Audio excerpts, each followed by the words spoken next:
एक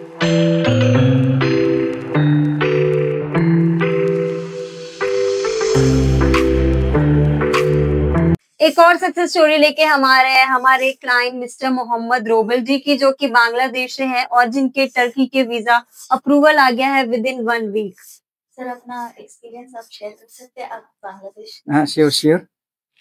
আমি এর আগে অনেক জায়গাতে গেছি, অনেক কোম্পানিতে গেছি। ওইখান থেকে আমি প্রতারিত হয়েছি। কোথাও থেকে আমি ভিসা করতে পারি নাই। লাস্ট আমি ফেসবুকে দেখে নেভিগেট মাইগ্রেট অফিসে আসছি। অফিসে আসার পরে এখান থেকে ওরা আমাকে ১ সপ্তাহের মধ্যে প্রসেস করে দিছে তুর্কির জন্য এবং অ্যাপ্রুভাল হয়েছে। সেই তুর্কি ভিসা আমি পাইছি। এবং আপনারা যারা আসতে চান, আমি বলব যে আপনারা নেভিগেট মাইগ্রেটে আসেন। এটা খুব ভালো একটা কোম্পানি, ভালো একটা অফিস। ওদের এখানে কোনো ফল্ট নাই। এবং নেক্সট এর জন্য আমি আরো অন্য দেশের জন্য ট্রাই করতেছি বলে আমি আপনাদের বলব। আর লাস্ট টাইম বলব যে ওরা খুবই একটা ভালো ফ্রেন্ডলি এবং খুব ভালো কাজ করে। কোনো ফল্ট নাই ওদের মধ্যে। ওকে, ধন্যবাদ। Thank you sir.